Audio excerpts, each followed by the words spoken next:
19세기의 세계적인 부흥사이자 전도자인 D.L. 무디가 미국의 어느 중소도시에서 전도대회를 인도하게 되어 대회 며칠 전에 그곳을 방문했습니다.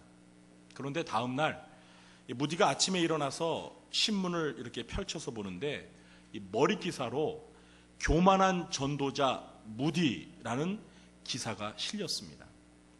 개인 사정이 있어서 기자들의 인터뷰 요청을 거절했더니 이 화가 난 기자들이 그런 악의적인 기사를 쓴 것입니다. 그 기사를 보고 이번에는 이 무디의 스태프들이 화가 났습니다. 그래서 무디 목사님, 이건 말도 안 되는 기사입니다. 인격 살인이 아닙니까? 어떻게 할까요? 하고 야단입니다. 그러나 무디 목사는 가만히 그 기사를 읽더니 껄껄 웃으면서 이렇게 말을 합니다. 이 사람들이 나를 잘 모르는구만. 나는 이 기사보다 훨씬 더 교만한데 이만하면 잘 써줬네요. 여러분, 이건 하나님께서 우리에게 겸손하라고 말씀하는 사인입니다. 좀 더 겸손하기 위해서 우리 모두 기도합시다. 이렇게 말했다고 합니다. 무디의 겸손한 모습을 엿볼 수 있는 일화입니다. 오늘은 아가페 사랑의 5번째 속성에 대해서 살펴보겠습니다. 5번째 속성은 교만하지 아니하며입니다. 그래서 오늘은 사랑은 교만하지 않습니다. 사랑은 교만하지 않습니다. 라는 제목으로 여러분과 함께 은혜를 나누려고 합니다. 첫째로, 교만은 죄의 뿌리이기 때문에 아가페 사랑의 속성이 될 수가 없습니다. 교만이 아가페 사랑의 속성이 될 수 없는 이유는 교만은 천사와 인간의 타락을 가져온 죄의 뿌리이기 때문입니다. 교만은 자기 자신을 높이는 자기 우상화의 죄입니다. 하나님이 만드신 천사들 중에서 루시퍼라는 천사장이 있었습니다. 이 루시퍼는 매우 지혜롭고 아름답고 거의 완전에 가까운 천사였습니다. 그런데 이 천사장이 하나님처럼 높아지려고 반역을 시도하다가 실패를 하고 말았습니다. 그래서 타락하여 사탄 마귀가 되었습니다. 그리고 그 루시퍼의 반역에 가담한 다른 천사들도 타락해서 악한 영들이 되었습니다. 그런데 타락한 천사들의 교만은 여기에서 끝나지 않았습니다. 그들은 인간의 조상인 아담과 하와마저 유혹하여 하나님과 같이 되려고 선악과를 따먹게 했습니다. 결국 천사도 인간도 모두가 하나님처럼 높아지려는 교만한 마음 때문에 범죄하고 타락하고 만 것입니다. 그러므로 교만죄가 타락의 주범이고 모든 죄를 낳은 죄의 뿌리입니다.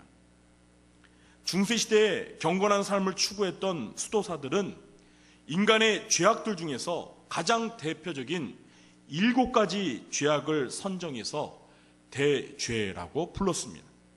그 죄악들은 교만, 시기, 분노, 나태, 탐욕, 탐식, 정욕, 이렇게 7가지입니다. 그런데 이 7가지 죄악들 중에서도 가장 큰 죄악이 무엇인지 아십니까? 교만입니다. 그래서 6세기의 그레고리우스 1세는 이 교만을 7대죄 중에 하나가 아니라 7대죄의 뿌리라고 했습니다. 다시 말해서 교만에서 다른 모든 죄가 나온다는 것입니다. 그래서 중세시대의 위대한 신학자였던 토마스 아퀴나스는 교만은 모든 죄악의 어머니다. 어머니가 자녀를 출산하듯 교만은 모든 죄악들을 생산해 낸다는 것입니다. 20세기의 위대한 기독교 작가였던 C.S. 루이스는 교만이야말로 죄 중에 죄요 가장 큰 죄이며 다른 모든 죄악은 교만에 비하면 마치 벼룩에 물린 자국에 불과하다, 이런 말을 했습니다. 그래서 하나님께서는 모든 죄를 다 미워하시지만 특별히 교만의 죄를 가장 미워하십니다. 잠언 16장 5절에 무릇 마음이 교만한 자를 여호와께서 미워하시나니 라고 말씀했고요. 잠언 6장 16절로 17절에서는 여호와께서 미워하시는 것 곧 그의 마음에 싫어하시는 것이 67가지이니 그 첫 번째가 바로 교만한 눈이라고 했습니다. 여호와 하나님이 미워하시고 싫어하시는 7가지 죄 가운데 첫 번째가 교만한 눈입니다. 교만입니다. 베드로 사도는 베드로전서 5장 5절에서 하나님은 교만한 자를 대적하시되라고 말씀했고, 다윗은 사무엘 하 22장 28절에서 주께서 곤고한 백성은 구원하시고 교만한 자를 살피사 낮추시리다라고 말을 했습니다. 그렇습니다. 하나님은 교만한 자를 미워하시고 교만한 자를 대적하시고 교만한 자를 낮추게 하십니다. 그러므로 이런 교만한 죄는 아가페 사랑의 속성이 결코 될 수가 없습니다. 둘째로, 아가페 사랑은 자기를 낮추는 겸손한 사랑입니다. 아가페 사랑은 교만하지 아니하고 겸손합니다. 겸손은 자기 자신을 낮추는 자세입니다. 이렇게 자기 자신을 겸손히 낮추며 아가페 사랑을 실천한 분이 계시는데, 그분이 누구시죠? 바로 하나님의 아들이신 예수 그리스도이십니다.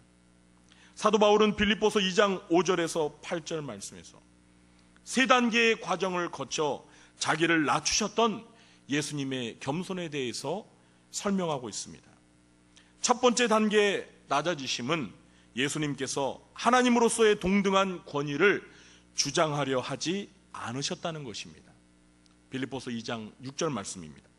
그는 근본 하나님의 본체시나 하나님과 동등됨을 취할 것으로 여기지 아니하시고. 여러분, 예수님이 누구이십니까? 예수님은 성자 하나님이십니다. 삼위일체 하나님 가운데 예수님은 성부 하나님과 성령 하나님과 동등하신 성자 하나님이십니다. 성부와 성령에 비해서 뭔가 부족하시거나 모자란 것이 없으신 동등하신 하나님이시라는 것입니다. 그런데 이 성자 하나님이신 예수님께서는 스스로 자신을 낮추시사 하나님으로서의 동등한 권위를 주장하지 않으셨습니다. 두 번째 단계의 낮아지심은 예수님께서 종의 형체를 가지사 사람이 되셨다는 것입니다. 빌립보서 2장 7절 말씀입니다. 오히려 자기를 비워 종의 형체를 가지사 사람들과 같이 되셨고. 예수님께서는 인간과 온 우주 만물을 창조하신 창조주 하나님이십니다. 인간은 하나님의 피조물로서 창조주 하나님께 절대적으로 복종해야 할 종입니다. 그런데 창조주 하나님이신 예수님께서 하나님으로서의 자기 마음을 비우시고 종인 사람이 되셨다는 것입니다. 하나님의 보좌에 앉아서 인간으로부터 영광과 찬송을 받으셔야 마땅하신 그 하나님께서 이 비천한 세상에 오셔서 우리와 똑같은 인간이 되셨다는 것입니다. 예수님은 인간으로 탄생하실 때에도 마구간에서 태어나서 가난한 목수의 아들로 갈릴리 나사렛이란 촌동네에서 자라신 만큼 겸손하셨습니다. 세 번째 단계의 낮아지심은 예수님께서 죄인의 신분으로 십자가에 못 박혀 죽으셨다는 것입니다. 빌립보서 2장 8절 말씀입니다. 사람의 모양으로 나타나사 자기를 낮추시고 죽기까지 복종하셨으니 곧 십자가에 죽으심이라. 하나님이 피조물인 인간이 되신 것만으로도 한참 자기 자신을 낮추신 것입니다. 그런데 예수님께서 거기에서 머무르지 아니하시고 한 단계 더 자신을 낮추셔서 죄인 취급을 당하시면서까지 십자가에 못 박혀 죽으셨습니다. 예수님께서는 죄가 전혀 없으신 거룩하신 하나님의 아들이시고 또한 죽음을 경험할 수 없는 영생하시는 하나님이십니다. 그런데 저와 여러분과 같은 죄인들을 구원하시기 위하여 자신의 목숨을 십자가의 희생 제물로 바치셨던 것입니다. 예수님께서는 마태복음 20장 28절에서 인자가 온 것은 섬김을 받으려 함이 아니라 도리어 섬기려 하고 자기 목숨을 많은 사람의 대속물로 주려 함이니라 라고 말씀하셨습니다.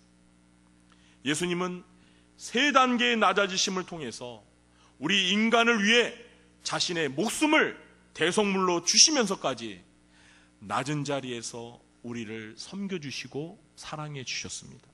이것이 바로 아가페 사랑의 본질이자 아가페 사랑의 최절정인 것입니다. 그러므로 아가페 사랑을 실천하려면 이렇게 예수님처럼 자신을 낮추는 겸손한 마음과 자세가 필요합니다. 사도 바울은 빌립보서 2장 5절에서 세 단계를 거쳐 자기를 낮추기까지 겸손하셨던 이 예수님의 마음을 우리 성도들이 품어야 할 마음으로 제시하고 있습니다.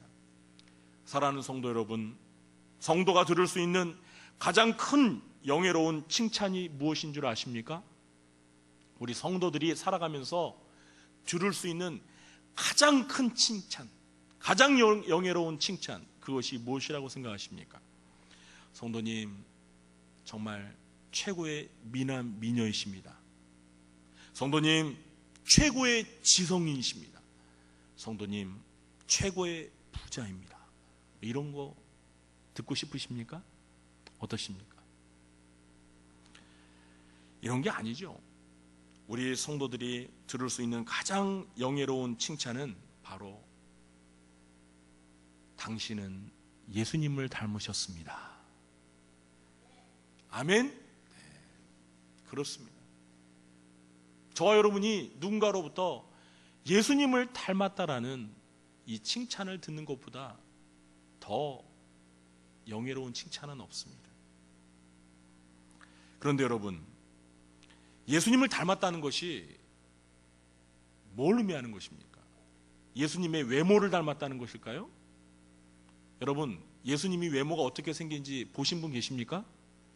아닙니다. 우리는 예수님의 외모가 잘생겼는지 못생겼는지 모릅니다. 예수님이 키가 크신지 작으신지, 예수님이 뚱뚱하신지 홀쭉하신지, 뚱뚱하시지는 않을 것 같아요. 예수님의 외모를 닮았다는 게 아니죠. 예수님을 닮았다는 건 무엇을 닮았다는 것입니까? 예수님의 마음을 닮았다는 것입니다. 여러분, 예수님의 마음이 어떤 마음입니까? 우리 예수님께서는 친히 말씀하셨죠. 나는 마음이 온유하고 어떻다고요? 겸손하니 나의 멍에를 메고 내게서 배우라. 예수님의 마음을 닮으라는 것입니다. 그 온유하시고 겸손한 예수님의 마음을 닮으라는 것입니다. 사랑하는 성도 여러분, 예수님을 닮았다는 것은 바로 예수님의 마음을 닮았다는 것입니다. 다시 말해서 예수님처럼 온유하고 겸손하다는 것입니다. 사랑하는 성도 여러분, 저와 여러분은 예수님처럼 철저히 자기 자신을 낮추는 겸손한 신자가 되시길 바랍니다. 그래서 예수님처럼 남을 제대로 섬기며 사랑할 수 있게 되시길 주님의 이름으로 축원합니다. 셋째로, 교만하지 않고 겸손해질 수 있는 비결을 알아야 합니다. 오늘 우리의 주된 관심은 어떻게 해야 교만하지 않고 겸손해질 수 있을까? 왜냐하면 교만하지 않고 겸손해야 예수님처럼 아가페의 사랑을 실천할 수 있기 때문입니다. 우리는 오늘 첫 번째 뭘 배웠습니까? 교만은 아가페 사랑의 속성이 절대 아니다. 두 번째는 뭐예요? 예수님처럼 자기 자신을 낮추는 겸손이야말로 아가페 사랑의 속성이라는 것입니다. 자, 그러면 우리가 교만해지지 않고 어떻게 하면 겸손해질 수 있을까요? 이것을 아는 것이, 겸손의 비결을 아는 것이 오늘 저와 여러분이 마음에 새겨야 하는 것입니다. 자, 여러분, 교만하지 않고 겸손해지는 세 가지 비결을 여러분에게 가르쳐 드리겠습니다. 이 세 가지만 마음에 잘 새기셔서 실천하시면 평생을 교만하지 않고 겸손하게 살아갈 수가 있습니다. 마음에 잘 기록하시기 바랍니다. 네, 마음에 기록하는 방법을 모르시는 분들은 볼펜으로 종이에다가 기록하시기 바랍니다. 자, 교만하지 않고 겸손해지는 세 가지 비결 가운데 첫 번째 비결은 내가 교만해지려는 분야의 최고의 대가들을 만나는 것입니다. 자, 이게 무슨 말인가?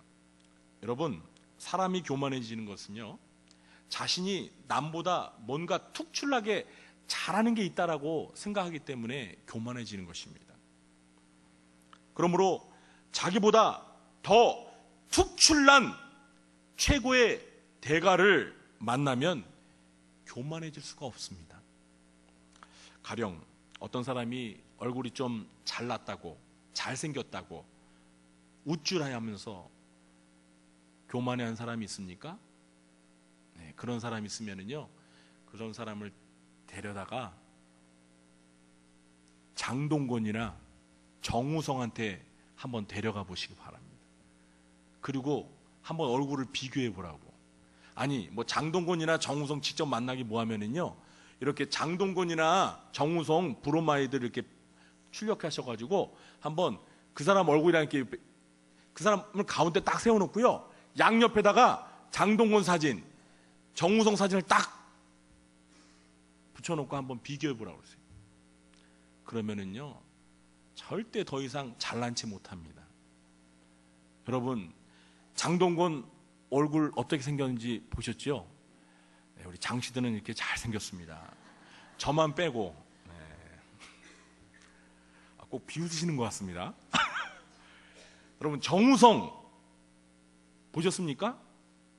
직접 못 보더라도 텔레비전에서 보셨잖아요. 얼마나 잘생겼어요. 여러분, 정우성을 본 사람이 그러더라고요. 정우성이 얼굴에서 막 후광이 난대요. 후광. 빛이 그냥 막 광채가 난대요. 뒤에서 조명을 쏴줘서가 아니라 그냥 이렇게 딱 보는데 얼굴에서 그냥 빛이 나는 것 같대요. 막 눈에서 레이저가 막 빔이 막 쏴는 것 같고, 참, 저는 직접 못 봐서 모르겠는데, 하여튼 뭐 텔레비전에서 이렇게 뭐 보면은, 뭐 사진으로 보면 하여튼 잘생기긴 잘생긴 것 같아요. 그런 사람, 그런 미남 배우들과 비교해서 자기가 잘났다고 하는 사람이 있겠어요? 아니죠. 여러분, 왜 모세가 이 세상에서 가장 온유하고 겸손한 사람이었는지 그 이유를 아십니까? 그 이유는 모세만이 하나님을 직접 대면하여 만난 사람이기 때문입니다. 시내산에서 모세는 하나님을 직접 대면했습니다. 그 하나님의 영광과 하나님의 거룩한 위엄을 모세는 직접 두 눈으로 목격했습니다. 지존하신 하나님, 그 하나님을 직접 대면하고도 어떻게 감히 교만해질 수가 있겠습니까? 그것이 모세가 지면에서 모든 사람보다 온유했던 비결입니다. 여기서 온유하다는 말은요, 히브리어로 아나브라고 하는데 겸손하다는 뜻입니다. 그러니까 모세가 지면에 있는 모든 사람들보다 온유함이 더 승했다라는 것은 모세가 지면에 있는 모든 사람들보다 더 온유하고 겸손했다라는 의미입니다. 사랑하는 성도 여러분, 누군가 아직 교만하다는 것은 아직도 자기보다 더 뛰어난 대가를 만나지 못했기 때문입니다. 여러분, 종종 우리들 주변에서 하나님이 어디 있냐고, 하나님이 있으면 한번 나와보라고 막 하면서 큰 소리치고 막말하는 그러한 무신론자들을 보게 되지요. 자, 그런데 여러분, 그들의 그 교만을 꺾는 비결이 있습니다. 그게 무엇입니까? 하나님을 한번 만나보면 끝납니다. 그런데 문제는 우리 하나님이 안 만나주시는 거예요. 그래서 여러분, 이렇게 한번 기도해 보세요. 여러분 주변에서 하나님을 부정하고 막 하나님을 저주하고 막 교만하게 하나님 앞에 막말하는 그런 무신론자들 있잖아요. 그 사람들을 위해서 이렇게 기도해 보세요. 하나님, 제발 저 인간 꿈에 1초만 출연해 주세요. 또 직접 하나님 나타나시면 그냥 죽으니까, 여러분 거룩하신 하나님을 직접 보면은요 죽습니다. 죽어요. 죄인이 하나님을 대면하면 죽습니다. 그러니까 꿈에라도 뭐 1분도 필요 없어요. 딱 1초만 하나님이 출연해 주시면 그 교만했던 무신론자도요 그냥 엎드려서 잘못했다고 두 손 들고 항복합니다. 믿으십니까? 여러분 이런 기도를 해보세요. 여러분 그런 교만한 사람을 누가 감히 꺾을 수 있겠어요? 우리가 쉽게 전도한다고 그런 사람이 회개하고 뭐 하나님 예수님 믿겠다고 나옵니까? 그런 교만한 사람을 꺾을 수 있는 분은 하나님밖에 없어요. 그렇기 때문에 여러분 기도하세요. 하나님 제발 꿈에라도 단 1초만이라도 하나님께서 저 사람에게 나타나 주세요. 하나님이 살아계시다는 것을 알게 해주세요. 이렇게 기도하세요. 여러분 실제로 이런 기도가 응답되었어요. 하나님을 만나고 회개하고 예수님 믿는 사람들이 있어요. 있습니다. 기도해 보시라니까요. 여러분 가족 중에서, 친척 중에서, 이웃 중에서 교만해서 하나님을 안 믿는 사람이 있다면 이런 기도 꼭 해보세요. 하나님께서 응답해 주셔서 그 교만을 꺾게 해주시고 하나님을 만나서 겸손하게 하나님 믿게 될 줄 믿으시기 바랍니다. 그런데 여러분 우리가 뭐 남 얘기할 필요 없습니다. 우리 자신도 겸손해져야 되잖아요. 맞습니까? 우리가 겸손해지는 비결은 뭐 이따가 뭐 또 나머지 두 개 더 살펴보겠지만 날마다 지존하신 하나님 앞에 엎드려지는 것밖에 없어요. 모세처럼 우리가 하나님을 직접 대면해서 만나지는 못하더라도 날마다 기도하면서 하나님 앞에 나아가 엎드려 그 지존무상하신, 홍콩 영화 제목처럼 지존무상하신 그 하나님 앞에서 하나님 하고 엎드리는 거, 이 비결밖에 없어요. 우리가 살아가면서 항상 하나님 앞에서 살아간다라는 이 신전의식 코람되어 하나님 앞에서 산다는 마음을 가지고 살면 교만하지 않고 겸손하게 살 수 있습니다. 두 번째는 타인에게서 나보다 나은 장점을 발견하려고 노력하시기 바랍니다. 교만한 사람들은 자기의 장점을 과대평가하고 다른 사람의 능력을 지나치게 과소평가하는 사람들입니다. 그러므로 우리가 교만하지 않고 겸손해지려면 다른 사람의 장점을 주의 깊게 살펴보면서 나보다 나은 점을 발견하려고 노력하는 자세가 필요합니다. 여러분, 사람은 누구도 모든 것을 다 잘할 수 있는 완벽한 사람은 없습니다. 여러분 그런 분 계십니까? 나는 누구랑 비교해도 모든 면에 있어서 다 월등하다 하고 자신 있는 분 한번 손 들어보세요. 저도 내리겠습니다. 그런 사람 없어요. 뭐 우리가 팔방미인이라고 그러잖아요. 근데 팔방미인은 없어요. 또 사람은 자신이 남보다 한 가지 정도는 잘하는 것들이 있습니다. 하나님이요 우리 인간에게 누구나 한 가지 정도는 남보다 잘할 수 있는 재능, 탤런트를 다 주셨어요. 문제는 그거를 우리가 발견하지 못했기 때문에, 우리가 그걸 개발하지 못했기 때문에 모르는 것뿐이에요. 여러분, 짐승도 하나님이 주신 재주가 있습니다. 곰도, 미련하게 보이는 곰도 무슨 재주가 있어요? 네? 잘 구르는 재주가 있잖아요. 제가 별명이 곰입니다. 그래요. 여러분, 동물들도요, 하나님이 다 잘하는 재주는 하나씩 줬어요. 하물며 하나님의 형상과 모양대로 지음을 받은 인간이, 모든 만물의 영장인 인간이 잘하는 게 하나가 없겠습니까? 있어요. 여러분 뭘 잘하십니까? 여러분 남보다 내가 이건 잘하는 거 있다고 생각하십니까? 다 있을 거예요. 우리가 다른 사람을 바라볼 때도요, 다른 사람에게서 나보다 더 나은 장점 한 가지를 찾을 수 있습니다. 그렇지 않습니까? 여러분 곁에 계신 집사님, 또 권사님, 나보다 잘하는 한 가지 다 있죠? 근데 본인은 모르고 있을 수 있어요. 그거 가르쳐 주세요. 가르쳐 주세요. 집사님 나보다 노래를 잘하시더라. 집사님 나보다 그림을 잘 그리시더라. 그러니까 잘하는 게 있다니까요. 집사님은 나보다 칭찬을 잘하시더라. 난 칭찬에 인색한데, 난 집사님 칭찬만 들으면 기분이 좋아지더라. 뭐 잘하는 게 있어요. 권사님은 나보다 요리 솜씨가 좋더라. 다 있어요. 저는요, 음악은 좀 좋아합니다. 뭐 감히 잘한다고는 말을 안 하겠는데, 근데 저는 미술을 잘 못해요. 미술을 못해요. 그림을 잘 못 그려요. 그래서 저는 미술 선생님, 여기 우리 홍성일 집사님도 있고 우리 또 임 집사님도 있고, 그런데 하여튼 미술 선생님들 앞에서는 전 절대 교만하지 않습니다. 예. 너무 부러워요. 너무 부러워요.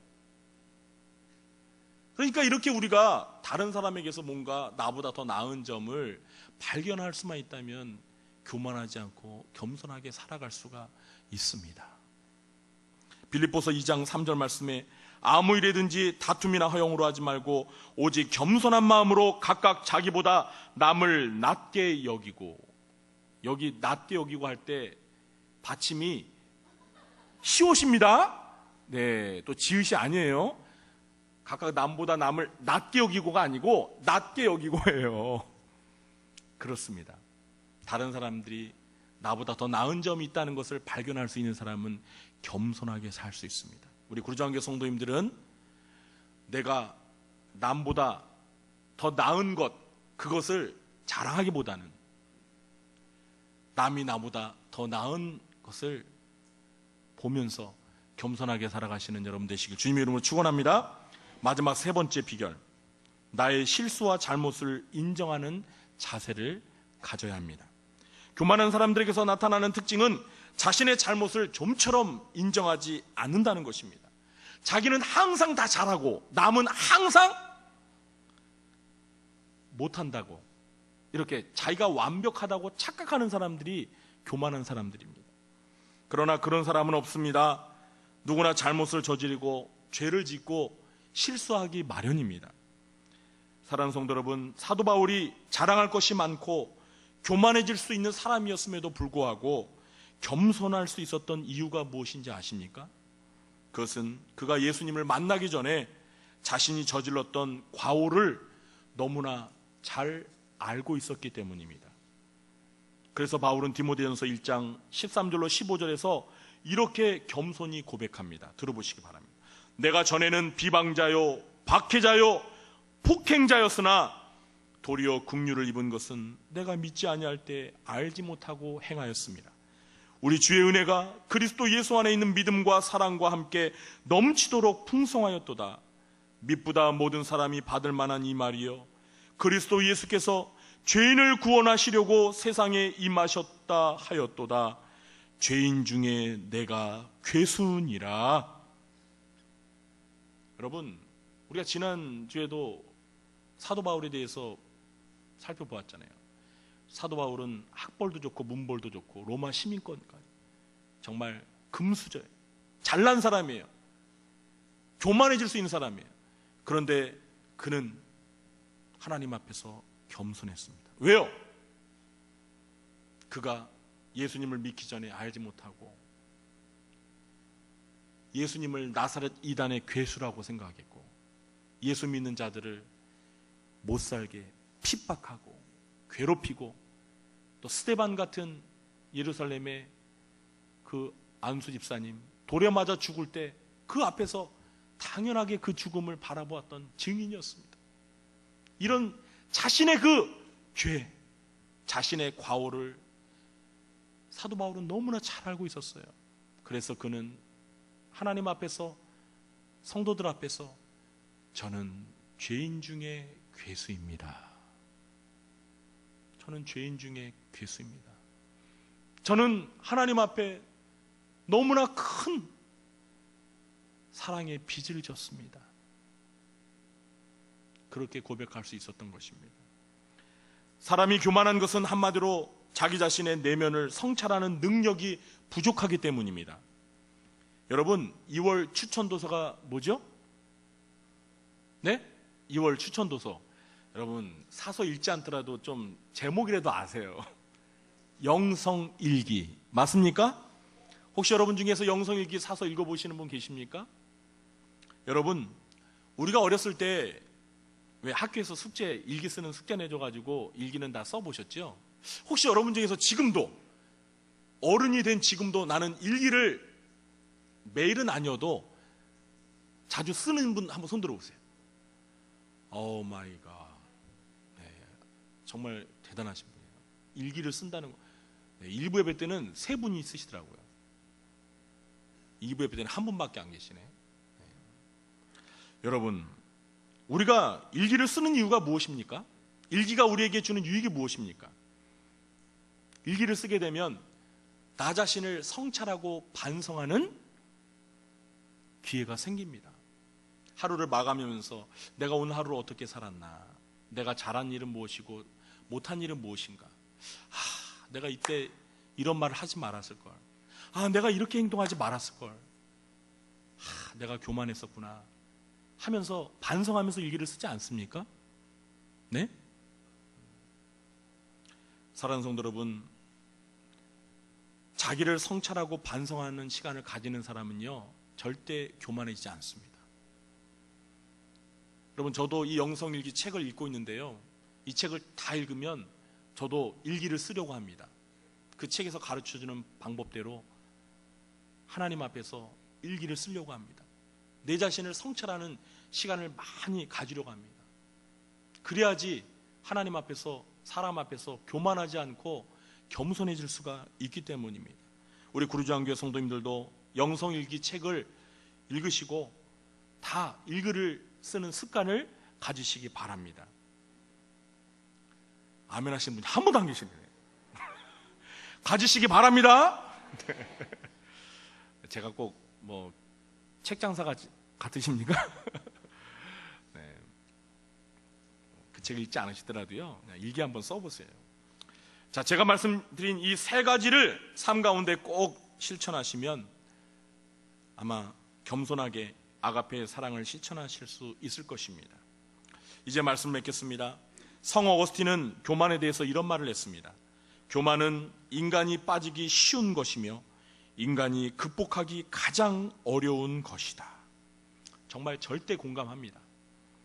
그렇습니다. 우리가 좀 전에 교만하지 않고 겸손해지는 비결에 대해서 배웠지만, 인간은 조금만 자랑할 거리가 생겨도, 조금만 칭찬할 거리만 생겨도 금세 우쭐해지고 쉽게 교만해지기가 쉽습니다. 그러므로 처음부터 교만한 사람도, 처음부터 겸손한 사람도 있을 수가 없습니다. 저와 여러분은, 우리 모두는 누구나 교만해질 수 있는 나약한 존재입니다. 우리는 이 사실을 인정하고 하나님께 은혜를 구하면서 내 자신을 끊임없이 성찰하면서 겸손해지도록 노력하는 방법밖에 없습니다.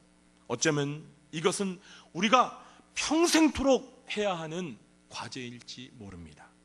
저와 여러분 모두가 하나님 앞에서 교만의 죄를 철저히 회개하며 겸손하여서 아가페 사랑을 실천하며 살아가시게 되길 주님의 이름으로 축원합니다. 기도하겠습니다. 하나님 아버지, 저희들은 하나님 앞에서, 사람 앞에서 겸손하지 못하고 교만할 때가 많습니다. 주여, 이 교만의 죄를 꺾어 주시옵소서. 하나님 앞에서 철저히 저희들 자신을 낮추면서 예수님처럼 낮아지고 낮아져서 겸손하게 아가페의 사랑을 실천할 수 있도록 성령님 도와 주시옵소서. 예수님의 이름으로 기도하옵나이다.